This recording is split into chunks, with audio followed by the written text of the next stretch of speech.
아직 더위가 가시지 않았지만은 그러나 하늘은 푸르고 또 청명합니다.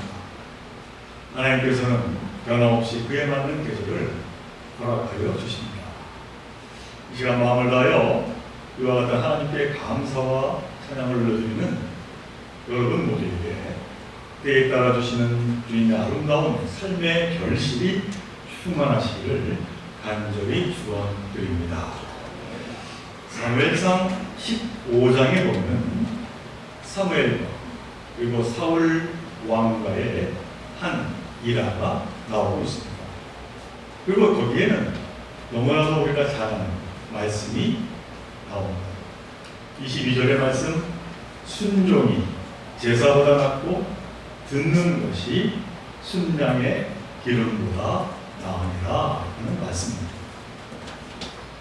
이 말씀은 적국 아말렉을 치고 그들의 모든 소유를 남기지 말고 다 진멸하라 하신 하나님의 말씀을 거역한 사울 왕에게 이 사무엘이 전한 말입니다.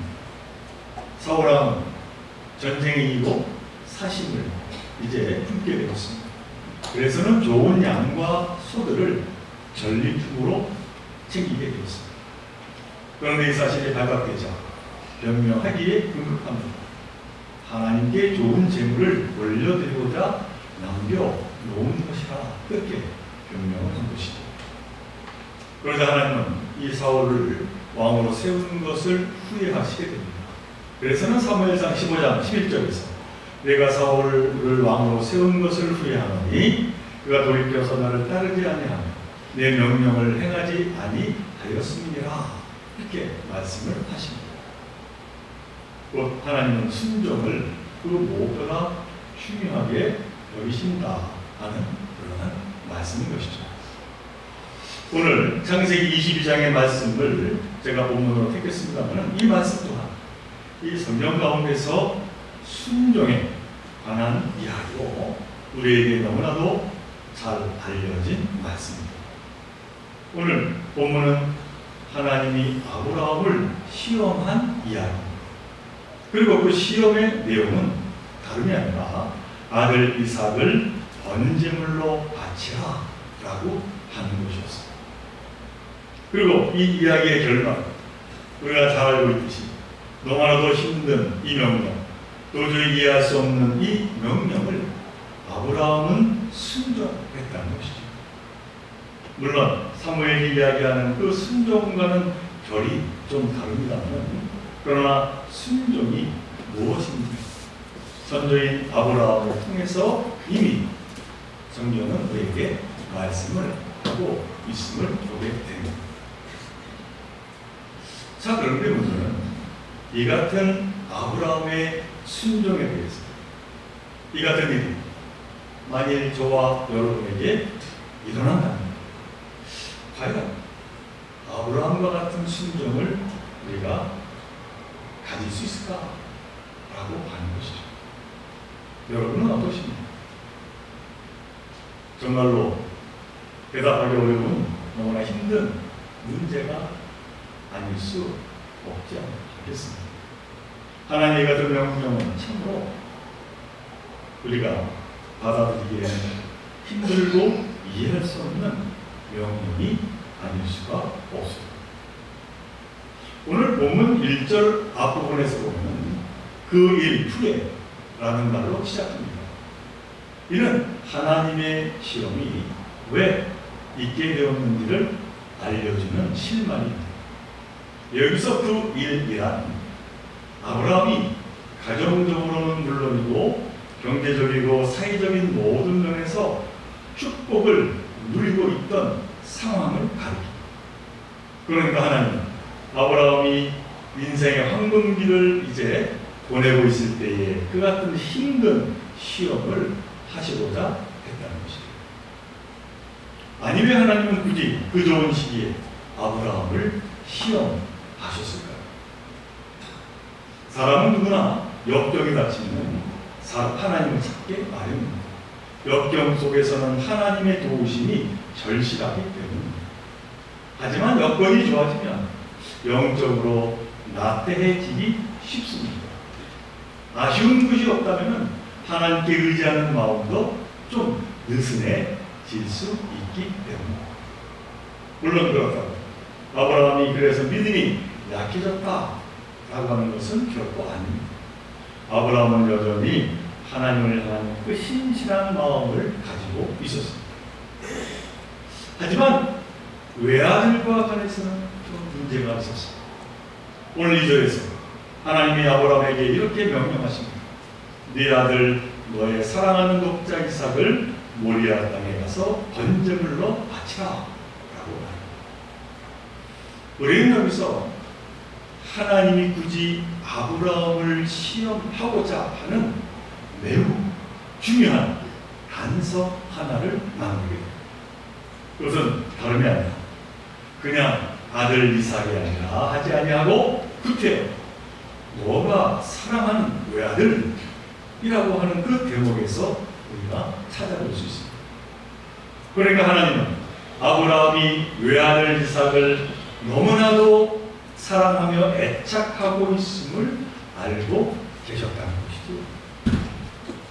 물론 이 이삭에 대한 아브라함의 그 애착은 이해할 만합니다. 사랑하는 아내 사라를 통해서 나이 100살에 얻은 외아들이니 어찌 그립더하지 않을 수가 있겠습니까? 이삭이 성장해가는 그 모습을 지켜보면서 이 아브라함의 마음은 온통 참으로 이 아들 이삭으로 가득 차 있었을 겁니다. 그런데 바로 그때 하나님은 이 아브라함을 시험하셨다는 것이죠. 사람은 시험하기 전까지는 자기가 하나님이 아닌 그 무언가에 얼마나 집착하고 있는지 모르는 경우가 많습니다. 아브라함 역시 그랬습니다. 그는 외아들에게 집착했습니다. 물론 그렇다 한들 하나님이 사랑하는 외아들 이삭을 바치라 하셨지만은 진정으로 이삭을 죽일 의도가 있으셨겠습니다. 하나님은 선하신 분이십니다. 오늘 본문을 보아도 그런 의도가 없었음을 우리가 발견합니다. 그래서 보면 1절 중반부는 이렇게 분명히 밝힙니다. 아브라함을 시험하시려고 그를 부르시되. 그러니까 하나님이 부르시면 단지 시험 여기에 있었다는 것이죠. 그리고 이 시험은 결코 나냐 아니면 아들 이삭이냐 하는 이 선택의 문제가 아니었다는 겁니다. 하나님은 아브라함에게 너와 나 곧 상호 관계에 관해 묻는 명령이었던 것이죠. 다시 말하면 아브라함을 향하여 무엇이 우선이어야 하는지를 지금 묻고 계신 겁니다. 물론 이 아버지 아브라함에게 아들 이삭은 눈에 넣어도 아프지 않는 너무나 사랑하는 자신입니다. 그러나 그럼에도 불구하고 하나님과의 관계에서 그 순서가 우선순위가 바뀌면 안 된다. 그렇게 오늘 말씀하고 있는 겁니다. 그런데 지금의 그 모습은 외아들 이삭이 아브라함의 중심 자리를 그만 차지하면서 하나님은 뒤로 물러난 형국입니다. 이에 대하여 하나님은 너무나도 안타까워하셨습니다. 아브라함의 그 자세가 사실 너무나도 어리석은 그러한 일이었기 때문입니다. 왜냐하면 하나님이 아브라함의 중심에 바로 서야만 아들 이삭 또한 형통하게 될 터인데 말입니다. 그래서 하나님은 아브라함에게는 너무나도 혹독한 시험을 지금 내리시게 된 것이죠. 그렇게 해서라도 하나님과의 관계를 바르게 세우시고자 했다는 것입니다. 이 이삭을 위해서도 아닙니다. 우리는 일반적으로 이 아브라함을 순종의 대명사로 생각합니다. 그래서 하나님의 명령에 대해서 아브라함은 망설이거나 정하지 않고 즉시 복종했을 것으로 우리는 생각합니다. 이 성경 본문에서 보면 아브라함이 하나님의 명령에 한치의 망설임 없이 순종한 것처럼 보입니다.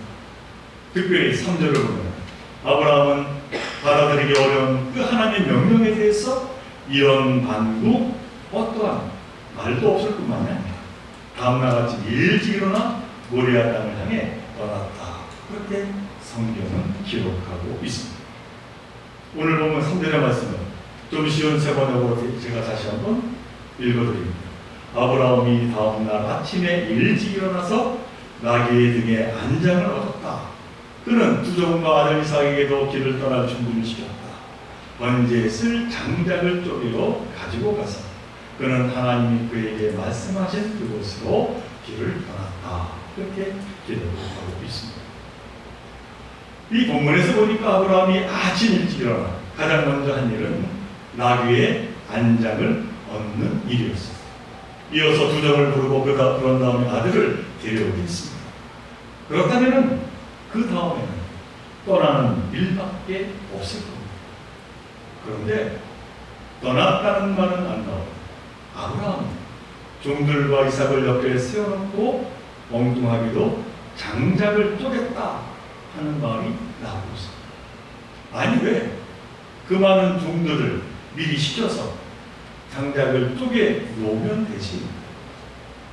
떠나려는 그 마당에 굳이 장작을 쪼갤 이유가 있을까?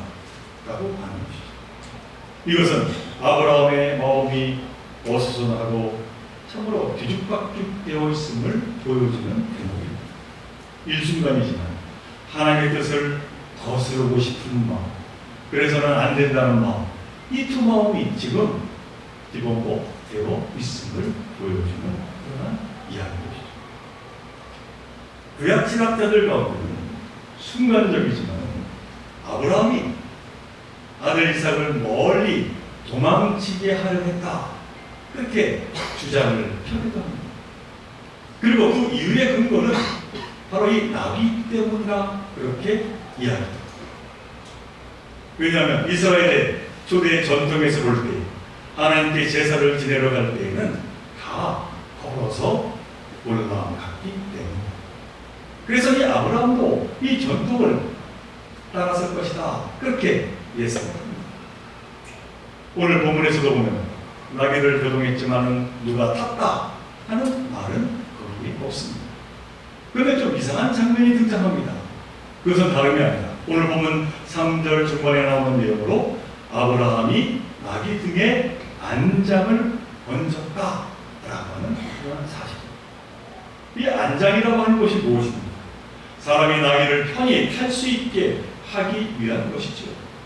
그러니까 유추해 보건대 한순간이지만 아브라함이 아들 이삭을 너무나도 사랑하기 때문에 멀리 도망을 보내려고 하지 않았나 하는 그 짐작을 강피하는 그러한 견해, 그것을 신학자들이 이야기를 한 것이죠.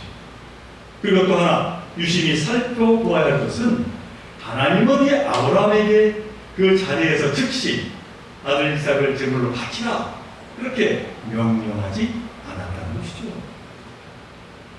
4절 말씀에서 보듯이 사흘 만에 아브라함은 고개를 들어서 멀리 그것을 바라볼 수 있었다 그렇게 전하고 있습니다. 그러니까 하나님이 이삭을 바치라고 지시하신 그곳은 걸어서 사흘이나 걸리는 모리아 땅에 있는 산이었다 라고 합니다. 우리는 여기서 하나님의 명령 안에 담긴 의도를 짐작해 볼 수 있습니다. 그것은 하나님이 바라시는 순종은 충동적인 것도 맹목적인 것도 아니라는 것이죠. 하나님은 아브라함이 마음을 준비하고 자발적인 순종을 할 수 있도록 3일이라는 시간을 주셨다는 겁니다. 자, 그렇다면 아브라함에게 이 모리아 땅으로 가는 3일간의 여정은 과연 어떻겠습니까? 운명고 편안한 길은 절대 아니었습니다. 머리에 떠오르는 것은 어지럽고 혼란스러운 생각이었을 겁니다. 사랑하는 아들을 자기 손으로 죽여하는 그 고통을 가슴에 담고 나아가는 그 길, 정말로 눈물로 범벅이 되는 기도의 시간이었습니다. 너무나도 참으로 힘든 여정이 아닐 수가 없었을 겁니다. 그러다가 어느 순간 이 아브라함은 자신의 과거의 삶을 되돌아보았던 것 같습니다. 그리고 아브라함은 하나님이 나에게 내리신 그 엄중한 명령, 그 가혹한 명령에 매몰되는 것이 아니라 그 명령을 내리신 하나님께 다시 자신의 눈을 두게 되었던 것 같습니다. 하나님 과연 나에게 어떠한 분이신가? 그렇게 하나님을 다시 바라보게 된 것이죠. 사랑하는 우리 종교 성도 여러분에게 하나님은 어떠한 분이십니까? 이 아브라함에게 하나님은 그의 삶을 되돌아보니 바로 임마누엘의 하나님이었습니다. 그리고 에베네셀의 하나님이었습니다. 임마누엘이란 무슨 뜻입니까? 주님이 나와 함께 하신다, 그런 뜻입니다. 에베네셀이란 무슨 뜻입니까? 여기에 이르기까지 주님이 도와주셨다 하는 뜻입니다.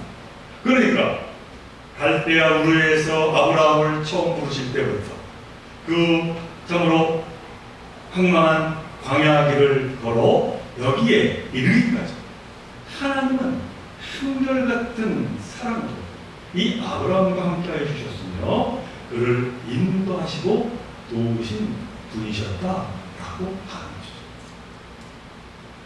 아브라함, 그 선하신 하나님에게 시선을 이제 다시 두니 물론 여전히 하나님의 명령은 이해할 수 없었지만 너무나 힘든 명령이었지만 그 명령을 내리신 하나님을 다시 깊이 신뢰할 수 있었던 것 같습니다. 그 선하신 하나님이 내리신 명령이니 그 명령의 결과도 선할 것이라고 그는 깊이 믿게 된 것이죠. 그래서 아브라함은 다시 가던 길을 재촉합니다. 아브라함은 가혹한 명령 너머에 계시는 하나님을 바라봅니다. 다시 힘을 내고 용기를 내게 된 것이죠. 우리가 살아가면서 심란해하며 괴로워하며 고통스러워하는 것은 무엇 때문입니까? 이는 우리가 하나님을 바라보기보다 나를 힘들게 하는 그 문제만 바라보고 살고 있기 때문은 아닙니다. 그러나 하나님을 바라보는 사람은 세상이 유동을 쳐도 결코 낙심치 않게 됨을 믿으시기를 바랍니다. 왜냐하면 하나님의 선하심과 그 자비하심은 끝이 없기 때문인 것이죠. 오늘 말씀의 결론입니다. 사랑하는 우리 주옥교회 성도 여러분, 여러분에게 이삭은, 그 아들 이삭은 누구입니까? 다시 말해 하나님보다 더 애착을 갖게 되고 귀하게 여기는 것, 내가 최고로 여기는 것, 그래서 그분이 요구하실 때 너무나도 내놓기가 힘든 그 무엇이 있습니다. 사랑하는 부모님, 아니면 사랑하는 아내요, 남편입니다. 아니면 너무나도 눈에도 아프지 않은 자녀들입니다. 이제껏 심혈을 기울여서 일궈낸 사업입니다. 피땀 흘려 모은 내 재산입니다. 현재 누리고 있는 내 자리, 내 명예입니다. 방금 언급했던 것들이 하나님과 나 사이를 방해한다면 그것이 바로 나의 이삭이라 말할 수 있는 것이죠. 그리고 사실 그 모든 것이 다 하나님으로부터 주어진 것인데 이를 그만 잊어버리고 다 내 것이라 여기는 잘못된 생각으로 인한 나의 이삭이 되어 버린 것이죠. 아브라함에게 있어서 의보가 비길 수 없는 고통과 괴로움 그리고 두려움의 시작, 다름 아닌 이 이삭을 향한 한없는 그 사랑과 애착에서 시작이 되었습니다. 그리고 이는 우리도 마찬가지인 것입니다. 사랑하는 주옥교회 성도 여러분, 여러분에게 이 이삭과 같은 너무나도 소중한 그 무엇인가를 하나님은 언제 다시 달라고 하는지, 그래서 그것을 몰라서 지금 전전긍긍하며 살아가고 계시지는 않습니다. 그리고 정말로 하나님이 달라 하시면 여러분 가운데 그 하나님의 그 섭리를, 하나님의 그 달라 하심을 막을 수 있는 힘을 가지고 있는 분들이 있습니다. 하나님이 거둬가시면 거둬 가시는 것이죠. 하지만 처음부터 끝까지 모든 것이 다 하나님의 것이고 하나님으로부터 받은 것이라고 인정한다면 오히려 괴로워하고 낙심하기보다 더 나아가 새 소망의 삶을 살아가게 될 수 있지 않겠습니까? 아브라함은 다시 하나님께 우선순위를 두게 된 것이죠. 하나님은 아브라함을 진정한 믿음의 조상으로 세우자 두 차례 가라 하는 명령을 내리셨습니다. 그 첫 번째 가라는 과거와의 단절을 요구한 명령입니다. 그래서 고향과 친척과 아버지의 집을 떠나 하나님이 보여주는 땅으로 가라라고 하는 그러한 그 명령이었습니다. 그리고 두 번째 가라는 이 미래에 매이지 말 것을 요구한 명령이었습니다. 아브라함의 미래를 알 수 있는 이 이삭을 제물로 바치라 라고 하는 것이었죠. 그래서 과거와 단절하고 미래에 매이지 않게 된다면 아브라함에게 남는 것은 무엇이겠습니까? 당연히 오로지 현재 지금뿐이지 않겠습니까? 이는 우리 또한 마찬가지입니다. 하나님은 지금 우리에게 과거를 단절하고 미래에 매이지 말라고, 그래서 현재를 충실히 살아가라고 그렇게 말씀하고 있는 거죠. 이는 달리 말하면 하나님은 아브라함에게 그랬듯이 우리의 과거를 돌봐 주셨고 그리고 미래도 준비해 주신다는 겁니다. 그러니 무엇보다 믿음으로 현재의 삶을 충실하게 그리고 충만하게 살아가는 것이죠. 그런데 사실 이것이 너무나 쉽지가 않습니다. 많은 사람이 과거에 붙들려서 내가 그때 그렇게 했어야 하는데, 그때 그렇게 하지 말았어야 했는데 하며 후에 사로잡혀 살아가지 않습니다. 그리고 또 미래를 걱정하면서 만일 그렇게 되면 어떻게 하나, 만일 그렇게 되지 않으면 이거 큰일 아닌가 하면서 속절없는 근심과 걱정에 사로잡혀 살아가지 않습니다. 그러므로 하나님은 아브라함에게 분명히 말씀합니다. 과거에 매이거나 미래에 매이지 말고 믿음으로 현재를 열심히 살아가라, 그렇게 말씀하고 있는 것이죠. 그러면 이삭 대신에 어린 양을 제물로 준비해 주시겠다, 오늘 성경은 우리에게 말씀하고 있는 것이죠. 우리가 바라는 것보다도 더 선한 길로 우리를 인도해 주시겠다고 지금 하나님이 약속하고 계십니다. 오늘 이야기의 마지막 결론에서 아브라함은 이렇게 고백합니다. 여호와 이레, 이는 무슨 뜻입니까? 나의 하나님, 나에게 필요한 것을 준비해 주시는 분이시다 라고 하는 것이죠. 이 같은 하나님의 선하심이 여러분 삶 속에 넘치시기를 바랍니다. 바라기는 우리 모두가 이와 같은 하나님을 늘 신뢰하고 믿으며 날마다 하나님 일에 그 하나님을 찬양하며 주신 위한 믿음의 삶을 감당하며 오늘을 힘차게 나아가 승리하며 살아가는 저와 여러분들 모두가 되시기를 주님의 이름으로 간절히 축원을 드립니다. 우리 함께 기도드립니다. 사랑과 은혜가 충만하신 하나님, 무엇보다 하나님을 가장 먼저 사랑하는 것이 그 무엇과 비길 수 없는 축복의 이름을 기억하며 살아가는 저희들 모두가 되게 하여 주옵소서. 과거를 단정하고 미래에 매이지 아니하며 언제나 우리와 함께 하시는 하나님을 믿으며 오늘을 충실하게 그리고 충만하게 믿음으로 나아가는 저희들 모두가 되게 하여 주옵소서. 감사하는 삶을 저희들 언제나 이루어가며 나아가게 하여 주옵소서. 이 모든 것 간절히 바라옵니다. 우리 주 예수 그리스도의 이름으로 감사 기도드리옵나이다.